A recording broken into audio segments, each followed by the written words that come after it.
कणकवली शहरामध्ये सुरू असलेल्या विशेष सखोल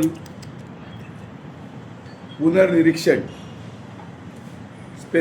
स्पेशल इन्सेंटिव्ह रिव्हिजन SIR या प्रक्रियेसंदर्भात नियम, कार्यपद्धती आणि वास्तव्याचा पुरावा प्रूफ ऑफ ऑर्डिनरी रेसिडेंट्स याविषयी लेखी स्पष्टीकरण, मार्गदर्शक सूचना, अभिलेख आणि आकडेवारी ही उपलब्ध करून देण्यासंदर्भात एक निवेदन आज माननीय जिल्हाधिकारी यांना त्या ठिकाणी मी दिलेलं आहे. त्याचबरोबर प्रांतसाहेबांना पण त्याबाबतचं निवेदन दिलेलं आहे आणि तसंच तहसीलदार साहेबांना पण निवेदन दिलेलं आहे. आणि त्याचबरोबर महाराष्ट्र राज्य निवडणूक आयोग किंवा भारत निवडणूक आयोग याला सुद्धा हा पत्रव्यवहार त्या ठिकाणी करण्यात आलेला आहे. त्याचबरोबर माझ्या शहरामध्ये जे 12 BLO आहेत त्यांनासुद्धा हा पत्रव्यवहार त्या निमित्तानं केलेला आहे. खरं तर गेली सातत्यानं याचा पाठपुरावा, कारण जी नोंदणी झालेली आहे चुकीच्या पद्धतीनं, अयोग्य पद्धतीनं, ही नोंदणी माझ्या या कणकवली शहराच्या मतदार यादीमध्ये होऊ नये आणि योग्य माणसाची नोंदणी ही त्या ठिकाणी व्हावी. आणि म्हणून जवळजवळ हा 4था पत्रव्यवहार. यापूर्वी 3 पत्रव्यवहार या सगळ्या यंत्रणेशी केलेले आहेत. अनेक मुद्द्यांचा त्या ठिकाणी मुद्दे किंवा प्रश्न त्यानिमित्तानं उपस्थित केलेले आहेत आणि आज जवळजवळ या पत्रामाध्यमातून 8 नवीन मुद्दे या सगळ्या विशेष सखोल पुनर्निरीक्षण या बाबतीमध्ये त्या ठिकाणी दिलेलं आहे. खरं तर या सगळ्या बाबतीमध्ये जे अनेक मुद्दे मी गेल्या अनेक दिवसामध्ये उपस्थित केलेले आहेत त्याचं अद्यापही त्या ठिकाणी ठोस अशा प्रकारचं उत्तर किंवा त्याबाबतची कार्यवाही ही त्या ठिकाणी दिसून आलेली नाही. आणि म्हणून मी प्रशासनाला याबाबत जर तुम्ही या सगळ्या गोष्टींची जे योग्य माहिती जर त्या ठिकाणी दिलीत नाही किंवा तशा प्रकारची चर्चा किंवा तशा प्रकारची बैठक या माझ्या तक्रारीच्या माध्यमातून केली नसल्यास 15 ऑगस्टला ध्वजावंदन झाल्यानंतर त्या ठिकाणी मी उपोषणाला त्या ठिकाणी प्रांत ऑफिसच्या समोर, कार्यालयाच्या समोर त्या ठिकाणी बसणार आहे. आणि म्हणून हे निवेदन त्या ठिकाणी देण्यासाठी मी जिल्हाधिकारी मॅडमांच्याकडे गेलो होतो. सकाळी मी प्रांतसाहेबांना भेटलो, त्याचप्रमाणे तहसीलदार साहेबांना भेटलो. खरं तर या सगळ्या मागचा जो मूळ उद्देश आहे की सरकारी सगळी यंत्रणा, जनतेचा पैसा हा सगळा खर्च करून त्या ठिकाणी, त्याचबरोबर अनेक प्रशासनाचे कर्मचारी, महसूलचे असतील, जिल्हा परिषदचे असतील, नगरपालिका प्रशासनाचे असतील, पंचायत समिती, तहसीलदार कार्यालय, सगळं प्रशासन त्या ठिकाणी या सगळ्या कामासाठी त्या ठिकाणी लावलेलं आहे. असं असताना हा कारभार किंवा हे काम हे पारदर्शक त्या ठिकाणी झालं पाहिजे, योग्य झालं पाहिजे. आणि म्हणून ही त्या ठिकाणी माझी लढाई आहे.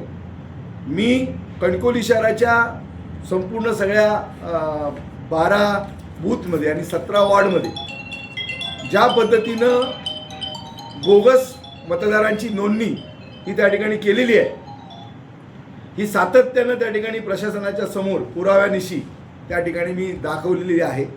अनेक असेसमेंट असे आहेत की ज्याच्यामध्ये नाव एकाचं आहे आणि त्या ठिकाणी रहिवास वेगळ्या व्यक्तींचा त्या ठिकाणी आहे. एका घरामध्ये जवळजवळ 30, 35, 40 अशा पद्धतीनं त्या ठिकाणी मतदारांची नोंदणी त्या ठिकाणी झालेली आहे. आणि म्हणून ही बोगस नोंदणी, जो माझ्या शहराचा मतदार नाही त्याला त्या ठिकाणी मतदान करण्याचा अधिकार नाही किंवा तो मतदार यादीमध्ये त्या ठिकाणी येता कामा नये. जो माझ्या शहराचा रहिवासी आहे तो त्या ठिकाणी असला पाहिजे. त्याचबरोबर जे दुबार मतदार आहेत, जे महाराष्ट्रामध्ये आहेत, जे गोव्यामध्ये आहेत, जे कर्नाटकामध्ये आहेत, जे मुंबईमध्ये आहेत, म्हणजे सगळ्याच त्याच्यामध्ये आहे, ते दुबार असलेले मतदार कुठंतरी त्यांचं जे रहिवास आहे किंवा त्यांचं वास्तव्य आहे हे कुठंतरी एका ठिकाणी त्यांच्या इच्छेप्रमाणे असेल किंवा ज्या नियमाप्रमाणे असेल त्या ठिकाणी झालं पाहिजे. दुबार मतदार यांची नोंदणी त्या ठिकाणी होता कामा नये. आणि संपूर्ण गेल्या 20-22 वर्षानंतर ही जर SIR होत असेल तर शासनाचा पैसा खर्च करून, जनतेचा पैसा खर्च करून आणि सगळी यंत्रणा वापरून जर हे खर्च होत असेल, हे सगळं होत असेल, तर त्या ठिकाणी काम पारदर्शक झालं पाहिजे. योग्य मतदारांची नोंदणी त्या ठिकाणी झाली पाहिजे. ज्यांचं वास्तव्य आहे, ज्यांचा रहिवास आहे, अशाच मतदारांची कणकवली शहराच्या मतदार यादीमध्ये त्या ठिकाणी नोंद होणं गरजेचं आहे.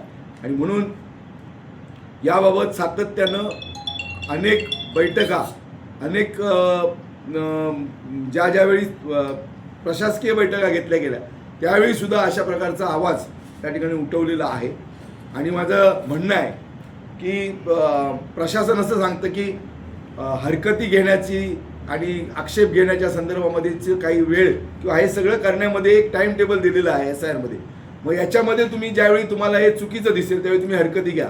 माझं असं म्हणणं आहे, जर सगळी शासकीय यंत्रणा त्या ठिकाणी काम करत असेल, जनतेचा पैसा त्याच्यावर खर्च होत असेल आणि 20-22 वर्षानंतर एकदा ही जर त्या ठिकाणी विशेष सखोल पुनर्निरीक्षण जर मतदार यादीचं होत असेल, तर माझं म्हणणं आहे की या सगळ्या प्रशासनानं ही पारदर्शकपणे त्या ठिकाणी करावी. म्हणजे हरकती घेण्याची वेळच त्या ठिकाणी येणार नाही. योग्य जर आपण त्या ठिकाणी काम केलं तर हरकती घेण्याची वेळ ही त्या ठिकाणी कोणत्याही त्या ठिकाणी मतदारावर किंवा लोकप्रतिनिधीवर त्या ठिकाणी येणार नाही.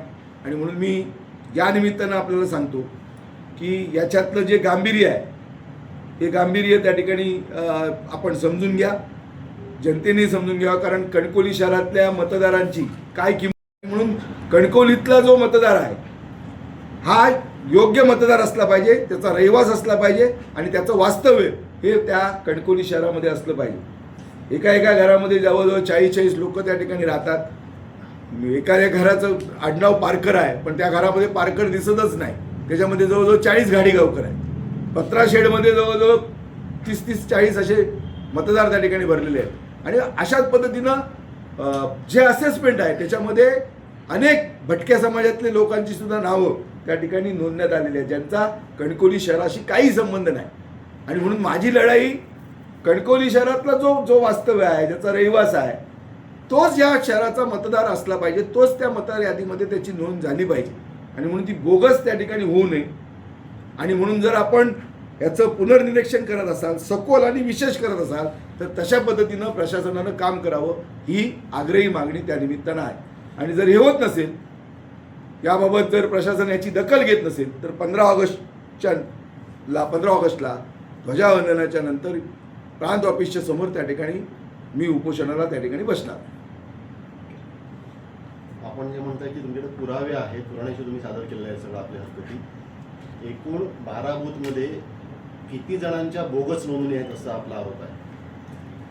खरं तर 2020 किंवा 2022 मध्ये जी मतदार यादी झाली, त्या मतदार यादीमध्ये असलेली जे मतदार आहेत त्यांना त्या ठिकाणी घेऊन नवीन मतदार यादी बनवण्याचं काम त्या ठिकाणी सुरू आहे. म्हणजे 2022 मध्ये माझं असं म्हणणं आहे की 2020-2022 मध्ये ज्या मतदार याद्या झाल्या त्याच मतदार यादीमध्ये नेमकी बोगस मतदार नोंदणी झालेली आहे.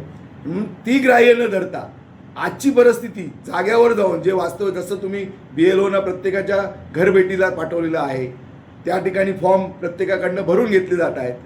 जर त्या ठिकाणी प्रत्येक घरामध्ये जर ती माणसं असतील, मला एक सांगा, संदेश पारकरांच्या घरामध्ये इतर धर्माचा त्या ठिकाणी मतदार कसा असू शकतो? माझं आडनाव पारकर आहे, मग त्या ठिकाणी शेख हा कसा काय मतदार असू शकतो? त्या ठिकाणी लोबो हा कसा काय मतदार असू शकतो? म्हणजे तुम्ही एकतर त्याची फॅमिली, जे कुटुंब आहे, ते कुटुंबाच्या पद्धतीनं त्या ठिकाणी त्याची मतदार नोंदणी करणं गरजेचं आहे. किंवा त्याचं स्वतःचं वास्तव्य आहे का, त्याचा रहिवास आहे का, त्याचं घर आहे का, असं होण्याच्या ऐवजी याच्यामध्ये फक्त घर संदेश पारकरांचं, पण त्या घरामध्ये जवळजवळ 30-30, 40-40 नावं ही प्रत्येक मतदार वॉर्डामध्ये, बूथमध्ये त्या ठिकाणी भरलेली आहे. आणि म्हणून ही लढाई माझी या ठिकाणी आहे की जो कोण योग्य मतदार आहे, जो माझ्या या शहरामध्ये राहतो, ज्याचं वास्तव्य आहे, तोच या माझ्या शहराचा मतदार असला पाहिजे. उद्या कर्नाटकचा मुख्यमंत्री महाराष्ट्राच्या जनतेने ठरवू नये, तो कर्नाटकच्या जनतेला अधिकार आहे. कर्नाटकचा मुख्यमंत्री कोण ठरवावा, त्याच पद्धतीने महाराष्ट्राच्या जनतेला अधिकार आहे, महाराष्ट्राचा मुख्यमंत्री कोण ठरवावा. आणि म्हणून इतर म्हणजे परदेशातले असतील, इतर राज्यातले असतील, किंवा ज्याचा कणकवली शहरामध्ये रहिवास नाही, ज्याचा कणकवली शहरामध्ये वास्तव नाही, ज्याचा कणकवली शहरामध्ये कुठलाही त्या ठिकाणी संबंध नाही, अशा मतदाराची नोंदणी या मतदार यादीमध्ये होऊ नये, याच्यासाठीची ही माझी लढाई आहे. जिल्हाधिकाऱ्यांची भेट घेतला, जिल्हाधिकाऱ्यांनी काय आश्वासन दिलं? जिल्हाधिकाऱ्यांनी याबाबत सांगितलेलं आहे की जो निवडणूक कार्यक्रम SIR कार्यक्रम जो जाहीर झालेला आहे त्या पद्धतीनं हा कार्यक्रम त्या ठिकाणी होणार आहे. जे समजा ज्या BLO घरी गेल्यानंतर किंवा ज्यांचे फॉर्म आलेले आहेत ते जर त्या ठिकाणी भेटले नसतील किंवा ते जर स्थलांतरित असतील तर तशा प्रकारची पंचायती किंवा तशा प्रकारचा रिपोर्ट तयार करून, अहवाल तयार करून त्या ठिकाणी ते मतदार जे बोगस आहेत किंवा दुबार आहेत अशा मतदारांना त्या ठिकाणी वगळण्यात येईल. आणि त्याचबरोबर जर समजा एवढं करूनही त्या ठिकाणी काही हरकती किंवा काही आक्षेप असले तर त्याला जो काही कालावधी दिलेला आहे त्या कालावधीमध्ये तुमचं म्हणणं जे काय आहे त्यानुसार त्या तक्रारीनिहाय म्हणजे जशी तुमची प्रत्येक घरानिहाय तक्रार असेल त्या पद्धतीनं त्या ठिकाणी घेतली जाईल आणि त्याच्यावर त्या ठिकाणी योग्य निर्णय केला जाईल अशा प्रकारची जिल्हाधिकाऱ्यांची भूमिका आहे. तरी पण मी जवळजवळ गेली ही SIR सुरू झाल्यानंतर जवळजवळ 4 पत्रव्यवहार मी या निमित्तानं केले. हा 4था पत्रव्यवहार माझा आहे आणि 4थ्या पत्रव्यवहारामध्ये मी पुन्हा 8 मुद्दे, मागच्या पत्रामध्ये 13 मुद्दे होते, आताच्या पत्रामध्ये 8 नव्यानं मुद्दे त्या ठिकाणी मी त्या दाखल केलेले आहेत. आणि म्हणून या सगळ्या मुद्द्यांना त्याचा त्या ठिकाणी म्हणजे पारदर्शकपणे त्या ठिकाणी काम व्हावं, योग्य जो मतदार आहे त्या मतदाराचीच त्या ठिकाणी माझ्या शहरामध्ये नोंदणी व्हावी, हा या सगळ्या मागचा हेतू आहे. आणि म्हणून जर हे प्रशासनानं केलं नाही तर 15 ऑगस्टला स्वातंत्र्य दिनी झेंडावंदन झाल्यानंतर प्रांत कार्यालयाच्या समोर त्या ठिकाणी मी उपोषणाला बसणार आहे. खरं तर माझं या पत्राच्याद्वारे या सगळ्या प्रशासनाला किंवा या सगळ्या यंत्रणेला मी त्या ठिकाणी माझ्याशी चर्चा करावी, आपण बैठक करावी, या प्रश्नांसंदर्भात संवाद साधावा आणि मला याचं योग्य उत्तर, समर्पक असं उत्तर त्या ठिकाणी मिळावं अशा प्रकारची भूमिका त्या ठिकाणी मांडलेली आहे. जर तुम्ही ते दिलात नाही किंवा त्याच्यावर तुम्ही माझ्या मुद्द्यांवर तुम्ही त्या ठिकाणी निर्णय केलात नाही तर मला त्या ठिकाणी उपोषणाशिवाय, लोकशाहीचा जो मार्ग आहे उपोषणाशिवाय माझ्याजवळ पर्याय नाही आणि मग ते उपोषण मी 15 ऑगस्टला त्या ठिकाणी करणार. ताज्या अपडेट्स आणि ताज्या बातम्यांसाठी आजच सबस्क्राईब करा आपला Sindhudurg digital news channel. Like करा, शेअर करा, कमेंट करा आणि महत्त्वाचं म्हणजे बेल आयकॉनला क्लिक करायला विसरू नका.